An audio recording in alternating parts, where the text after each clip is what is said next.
అమ్మవారు కనిపించడం అంటే కలలో చాలా కనిపిస్తదండి. కొన్ని కొన్ని సందర్భాల్లో నాకు గుర్తులేదు గానీ, చిన్న చిన్న షాడోస్ కానీ, ఎవరో ఇలా బ్లింక్ అవుతది కదా! ఒక సెకండ్. అలాంటివి చూసిన సందర్భాలు, పాదాలు చూసిన సందర్భాలున్నాయి. ఇంకా కంప్లీట్‌గా డైరెక్ట్‌గా అనేది నేను చూడలేదు.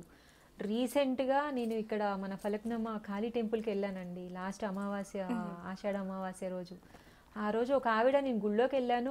ఇసుక వేసినా కూడా రాలనంత జనం ఉంటారు. అది అందరికీ తెలిసిన విషయమే అమావాస్య అంటే. నేను వెళ్ళడమే 2 అయింది. 2 గంటలకి విపరీతమైన జనం.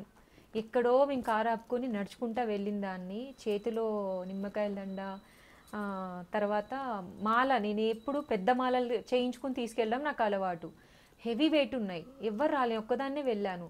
మీరు నమ్మరు, మిరాకిల్స్ అండి. ఆ రోజు క్యూలో సరే అని చెప్పేసి ఆ మెయిన్ వాళ్ళు నాకు లోపల తెలుసు. వాళ్ళకి కాల్ లిఫ్ట్ చేయట్లేదు. మరి అక్కడి దాకా వెళ్ళి ఎవరినైనా రిక్వెస్ట్ చేయాలి కదా! అక్కడికి వెళ్ళే వరకు పోలీస్ వాళ్ళు ఉంటే వాళ్ళని అడుగుతూ అక్కడికి వెళ్ళాను. నేను లైన్లో వెళ్ళలేదు. 2 ఆడవాళ్ళు వచ్చారండి ఆ రోజు. చాలా పెద్దవాళ్ళు. ఒకరు నిమ్మకాయ దండ తీసుకున్నారు, ఒకళ్ళు పూలమాల తీసుకున్నారు. అదేంటమ్మా మీరు పెద్దవాళ్ళు, నేను కదా మోసుకోవాలి అలా అంటే లాగేసుకున్నారు వాళ్ళు. నన్ను గుడి లోపలికి వెళ్ళే వరకు అవి ఇవ్వాల. అది ఒక మిరాకిల్. నేను అనుకున్నాను ఎవరో అనుకున్నాను. తర్వాత గుడిలోకి వెళ్ళి అమ్మ దర్శనం చేసుకొని గుడి చుట్టూ తిరిగి మళ్ళీ బయటికి రాగానే ఒక ఆవిడ వచ్చి నేను వెళ్తున్నాను అని ఇలా టర్న్ అవుతుంటే రైట్ హ్యాండ్ మీద ఒక ఆవిడ చెయ్యి వేసింది. వెనక్కి తిరిగి చూసా. ఏంటి అని అంటే నాకు ఆ చీర కొనిపెట్టు అని అడిగింది. సరే ఇక నా విషయం తెలిసిందే కదా. అయ్యో ముత్తైదు ఆవిడ ఎంత బాగుందోనండి. పెద్ద ఆవిడ 90 ఇయర్స్ ఉంటాయి ముసలి ఆవిడ, కానీ ఎంత బాగుందో. ఆ ఫేస్ లో ఆ కళ తెలిసిపోతున్నాను. ఆమె మాట తక్కువ, 1-2 పదాలు అంటుంది. చీర కావాలి అంతే. మిగతాది మొత్తము స్మైలే ఉంటుంది. సరే నువ్వు ఇక్కడ కూర్చోమ్మా. కనీసం ఒక 10 అడుగులు కూడా వేసే సందు లేదు అక్కడ. ఆవిడ వెళ్ళటానికి కూడా ఛాన్స్ లేదు. వెళ్ళాను. ఆ శారీ కొనే ఆవిడ దగ్గర ఆవిడ చీరలు లేవనింది. అదే ఆవిడ అడిగిందండి అని చూపించాను ఆవిడకి. ఆవిడ తొంగి చూసింది. అవునమ్మా మరి ఒక చీర అయితే ఉంది, అమ్మవారికి బాగా కట్టింది, ఒక మంచి రోజు, నేను ఇవ్వను అని అంటుంది. అమ్మ నీకు డబ్బులు ఎక్కువ ఇస్తానని చెప్పి 500 ఎక్స్ట్రా ఇచ్చి ఆ చీర ఎలాగోలా తీసుకున్నాను. ఎట్టి తిరిగిస్తే ఇవి లేదు. ఏమైపోయింది అసలు? ఎటు పోయినా కూడా ఛాన్స్ లేదండి. అడుగులు అడుగు నేను కూడా వెళ్ళలేను అంత స్పీడ్గా. అసలు కనీసం వెతికే ఛాన్స్ కూడా లేదు. ఎటు తిరిగినా దొరకలేదు అని అంటే నాకు ఆ చీరలు అమ్మే ఆవిడకి దొరికింది ఇక అదృష్టం. ఆవిడ అనింది అనమాట, లేదు అమ్మవారే వచ్చింది నీకు ఇప్పుడు, ఆవిడ ఎట్లా వస్తుందండి మరి? డైరెక్ట్గా విగ్రహం వస్తుందా? అట్లా రాదు కదా, మనిషి రూపంలో వచ్చింది. నేను ఇట్లా కాదమ్మా, ఇంకా నిన్నుగానే నేను చూడాలి అని అనిపిస్తుంది కదండి. ఇన్ని పూజలు చేసినప్పుడు, ఇంత కష్టపడుతున్నప్పుడు నాకంటూ అమ్మని చూడాలని అనిపిస్తుంది కదా. అంటే చాలా మంది కూడా నిత్యం దీపారాధన చేస్తూ ఉంటారు, పూజలు చేస్తూ ఉంటారు, ఆ భగవంతుడికి దగ్గరగా ఉంటారు, మాంసం మానేస్తారు, సంసారానికి దూరంగా ఉన్న వాళ్ళు చాలా మంది ఉన్నారు. వాళ్ళకి దొరకని అదృష్టం కూడా మీకు దొరికిందని చెప్పొచ్చు. అంటే కొంతమంది ఏమంటున్నారంటే కీర్తి ప్రశాంతి గారు ఇదంతా కూడా ఒక ఫేమ్ కోసం చేస్తున్నారు, అంటే ట్రోల్ అవ్వటానికో లేకపోతే ఇంకా దేనికో చేస్తున్నారే తప్ప అసలు దేవుడు మాకే కనిపించలేదు, ఆవిడికి ఎలా కనిపించారు అంటూ కూడా చాలా మంది కొన్ని కామెంట్స్ పెట్టడం, కొంతమంది మిమ్మల్ని కూడా సూటి ప్రశ్నలు అడిగినవి కూడా చాలా వరకు కూడా పెడతారు. సో వాళ్ళకి మీరు ఏం చెప్తారు? ఫేమ్ కోసం చేయడం అంటే ఎలా చేయాలి? మాట్లాడాలి. అంటే ఎలాంటి కష్టం లేకుండా చేసేది ఫేమ్. ఫస్ట్ నువ్వేం కష్టపడకుండా చేసావు అంటే ఎస్ క్వశ్చన్ చేయొచ్చు. నువ్వు ఫేమ్ కోసం ఇలా అరుస్తున్నావు కెమెరా ముందు, నువ్వు ఫేమ్ కోసం ఇలా డాన్స్ చేస్తున్నావు, ఫేమ్ కోసం ఇలా చేస్తున్నావు అంటే నీ కష్టం ఏమి కనిపించకుండా నువ్వు ఫేమ్ కోరుకుంటున్నావు అనేదాన్ని క్వశ్చన్ చేయొచ్చు. అసలు ఫేమ్ అనేది ఎందుకు వస్తుందండి? ఊరికినే మన ఏమన్నా సంతలో కొనుక్కునే వస్తువు అదేమన్నా? ఫేమ్ అనేది అదొక అదృష్టం. ఎవరికైనా, నేననే కాదండి, ఎవరికైనా మనం కొనలేనిది వెళ్ళలేనిది ఏదైనా ఉందంటే పేరు. మీరు ఎంత డబ్బన్నా సంపాదించండి, ఆ డబ్బును పెట్టి పేరుని కొనలేము. అవును. అది ఎలా వస్తుంది? దేవుడు అనుగ్రహం ఉంటేనే వస్తుంది. ఎవరు ఏ ఫీల్డ్లో ఉన్నా సరే. నాకు తెలియదురా బాబు, నేను ఎలా నేను ఫేమ్ అయ్యాను నాకే అర్థం కావట్లేదు అని నేను ఫస్ట్ ఇంటర్వ్యూ నుంచి ఈ రోజు ఇప్పటి వరకు మీకు అదే చెప్తున్నా. అవును. ఫేమ్ కోసం చేసేదైతే మన కష్టం ఎడిపోతుంది. మీరు ఒక వీడియో చూస్తున్నారండి, నా డ్రెస్ చూస్తున్నారు, నా అలంకరణ చూస్తున్నారు, వెనుక జరిగేది ఏంటి? అక్కడ ఎవరున్నారు? ఎవరు కూర్చున్నారు అక్కడ? కొంచెమన్నా భయం ఉందా కొంతమందికి? అసలు అనిపిస్తుందండి నాకు, మీకు అసలు దేవుడు అంటే భయం ఉందా? ఏం జరుగుతుంది? అయితే మామూలుగా మీరు ఒక ఇంటర్వ్యూ ఇచ్చిన తర్వాత కొంతమంది వల్ల మీరు కూడా ఫేక్ అనేది కొంచెం జనాల్లోకి వెళ్ళింది, కొంచెం మీరు అది కూడా ఫేస్ చేయడం జరిగింది ఒక్క ఇంటర్వ్యూ వల్ల. అంటే అది మంచి ఇంటర్వ్యూ అయినప్పటికీ ఆ తర్వాత వాళ్ళు చేసిన ఏదైతే బిహేవియర్ ఉందో అది మీకు కూడా కొంచెం ఒక చిన్న మచ్చ తీసుకొచ్చిందని చెప్పచ్చా? నేనైతే అలా అనుకోవట్లేదండి. మచ్చ అని నేను ఎప్పుడు అనుకోను. నిజం నిలకడగా వస్తుంది, అబద్ధం ఊరంతా చుట్టొస్తుంది. నేను అది బాగా నమ్ముతాను. ఇప్పుడు ఫేమ్ అనేది కొనలేనిది, వెళ్ళలేనిది. అదేదో సంతలో కొనుక్కునే వస్తువు కాదు. ఎంత డబ్బైనా సంపాదించవచ్చు, కానీ ఫేమ్ అనేది దేవుడు ఇవ్వాలి. ఫేమ్ అని కూడా అనొద్దు దాన్ని. ఒక పేరు, మనం చేసే కష్టానికి ఒక విలువ, అది దేవుడే ఇవ్వాలి. అది ఎవరో ఇస్తే అవ్వదు. కొన్ని కామెంట్లు నేను కూడా చదివానండి, జనాలు అనే మాటలు కొన్ని నేను ఫేస్ చేశాను. కానీ నేను ఎందుకు పట్టించుకోను, నేను ఇంకా నాలాగే నేను ఎందుకున్నాను, మరి నేను ఎప్పుడు ఆపేయచ్చు కదా. ఒకవేళ నేను భయపడి ఉంటే ఇంకా వీడియోలు, నాకు జరిగే వింతలన్నీ నేను ఎందుకు చూపిస్తున్నాను అంటే, నాకు దేవుడిచ్చిన అదృష్టం. దేవుడు ఎలా నాకు కనిపిస్తున్నాడు, దేవుడు అంటే డైరెక్ట్గా దిగొస్తున్నాడు అని కూడా నేను చెప్పట్లే. నాకు ఏదో ఒక రూపంలో కనిపిస్తూ ఉంటాడు. దాన్ని నేను అందరికీ చూపిస్తున్నాను, వీడియోలు చేస్తున్నాను. మరి మీరు నన్ను విమర్శిస్తున్నారు, బాగానే ఉంది. మరి నా వెనుక జరిగే వీడియోలో అసలు ఏం జరుగుతుంది, నా వెనుక జరిగేది ఏంటి, నేను ఎవరి గురించి కష్టపడుతున్నాను, నా కష్టం ఎడిపోతుంది. దాన్ని దృష్టిలో పెట్టుకోకుండా మనిషిని ఒక మాట అనేయడం అని అంటే అది ఎప్పటికైనా రివర్స్ వెళ్తుందండి. ఎవరికైనా నిజం నిలకడగానే వస్తుంది.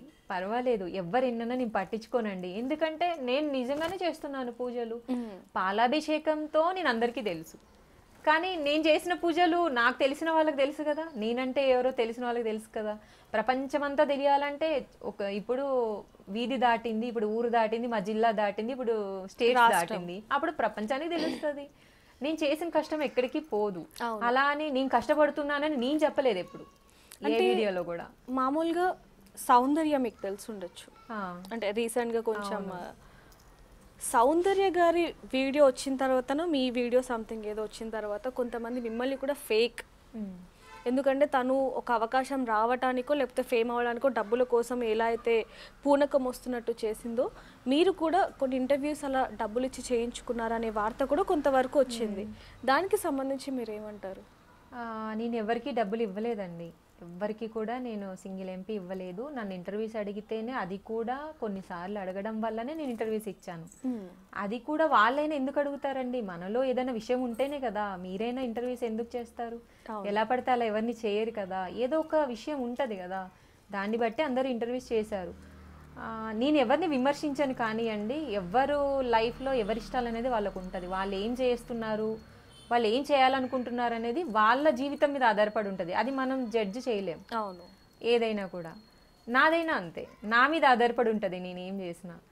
సో నేను జెన్యున్గా ఫేక్ అని అంటే ఈ రెండింటికి తేడా నేను ఒకటైతే చెప్పగలను, అంటే ఓపెన్గానే మాట్లాడుతున్నా. ఫేక్కి రియల్కి తేడా ఏంటి అంటే కష్టం కనిపించాలా. అవును, మరి కష్టం కనిపించినప్పుడు ఫేక్ ఎలా అవుతుంది? ప్రపంచంలో మంచి ఉంటుంది, చెడు ఉంటుంది, అన్నీ మిక్స్ చేస్తే మరి ప్రతి ఇల్లు కూడా మంచి చెడుతో కొట్లాడుకోవాలి ఫస్ట్ మన ఇంట్లోనే. రీసెంట్గా నేను ఒక అతన్ని కూడా ఇంటర్వ్యూ చేయడం జరిగింది బిగ్ టీవీలో, అఘోరి స్వామి అని చెప్పి. అంటే అతను కూడా ఎలా మాట్లాడుతున్నాడు అంటే, నేను చనిపోయి 8 సంవత్సరాలు అయింది, నాకు శివుడు ఒక 7-8 అడుగులు కనిపించాడు, చెయ్యి ఇంత పెద్ద ఉంది, ఎముడు కనిపించాడు, సినిమాలో చూపించినట్టుగా లేదు. ఇలాంటివన్నీ అంటే జనాలు ఇలా కహానీలు చెప్పే వాళ్ళకి దగ్గర అవుతున్నారా, లేకపోతే నిజానికి దూరం అవుతున్నారా అని తెలుసుకోలేని పరిస్థితుల్లో ఉన్నారని చెప్పొచ్చు. దీనికి సంబంధించి మీరు ఏమంటారు? ఇప్పుడు మీరు ఇంతకు ముందు అడిగిన క్వశ్చన్కి ఇది రిలేటెడ్గానే ఉంది. అంటే వాళ్ళ ఇష్టం కదండి అది. వాళ్ళు ఏం చెప్పుకుంటున్నారు, వాళ్ళు ఏం చెప్పాలనుకుంటున్నారు, వాళ్ళ లైఫ్ స్టైల్ ఏంటో మనకు తెలియదు. వాళ్ళకి నిజంగా కనిపించవచ్చు, కనిపించకపోవచ్చు, అది మనకు సంబంధం లేని విషయం. నేను విమర్శించాను ఎవరిని. నా వరకు వచ్చిందైతే నేను చెప్పగలను. దేవుడు అనేవాడు ఫస్ట్ మన నమ్మకం అండి. మనం మంచిగా నమ్మితే రాయి కూడా దేవుడు అవుతాడు. నమ్మకపోతే గుళ్ళో దేవుడు కూడా కనిపించాడు ఎవరికి. అంటే అవసరార్థం అంటారు కదా, నీకు అవసరం ఉన్నప్పుడు ఒకలాగా, అవసరం లేనప్పుడు ఒకలాగా, రెండు బ్యాలెన్స్డ్గా ఉంటుంది కదా. దాన్ని మాత్రం నేను నమ్మి బేస్ చేసుకునే నేను ఇంతవరకు వచ్చానే తప్ప ఫేక్ రియల్ లేదా దేవుడు కనిపించాడు కనిపించట్లేదు అనే దాని మీద నేను ఎప్పుడు నాకు అసలు అవగాహన లేదు. ఫస్ట్ నాకు ఏదైనా కనిపించింది అనుకోండి, ఇదిగోండి ఇది కనిపించింది చెప్పడం వరకు తెలుసు. అంటే మేము బయట చూస్తూ ఉంటాం, అంటే గుళ్ళలో మీరు చూస్తూ ఉండొచ్చు, పూనకాలు వచ్చేస్తూ ఉంటాయి చాలా మందికి, దేవుడు కనిపించాడు అంటారు, గట్టి గట్టిగా అరుస్తారు, అంటే ఒక లోకంలోకి వెళ్ళిపోతూ ఉంటారు. అలాంటి వాళ్ళ గురించి మీరు ఏమంటారు? ఎందుకంటే మీరు ఇన్నేళ్ల నుంచి, దాదాపుగా 10-12 ఏళ్ల నుంచా మీరు చేసేది? ఈ 12 ఏళ్ల నుంచి చేస్తున్నారు. ఏ రోజైనా అమ్మవారు ఒంటి మీదకి రావడం కానివ్వండి, లేకపోతే ఇంట్లో మీ అమ్మగారి మీదకైనా ఒంటి మీదకి వచ్చి పూనకం అంటే ఒక్కరి మీద వస్తే అనుకోవచ్చు, ఒకేసారి 5-6 మంది మీదకి వస్తుంది అనుకోవడాన్ని మీరేమంటారు దానికి సంబంధించి? ఆ, నిజంగా దాంట్లో కూడా నాకు అంత తెలియదండి. నేను ఇన్ని పూజలు చేశాను కానీ అమ్మవారి మీదకి రావడము, పూనకాలు రావడము, అరవడాలు ఇలాంటిది నాకు ఎప్పుడు జరగలేదు. నాదంతా ఒక డిఫరెంట్గా ఉంటుంది. అంటే మనసుతో నేను నమ్మిన దైవం నాతో మాట్లాడుతుంది అంతవరకు నాకు తెలుసు.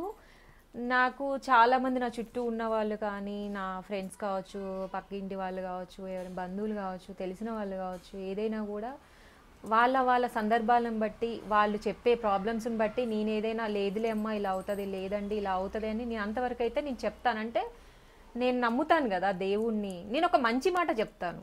ఈ అరవడాలు, గోల్ చేయడాలు, ఆ ఊగడాలు నాకు అవి ఎప్పుడు తెలియదండి. నాకు దాని గురించి అసలు కొంచెం కూడా తెలియదు.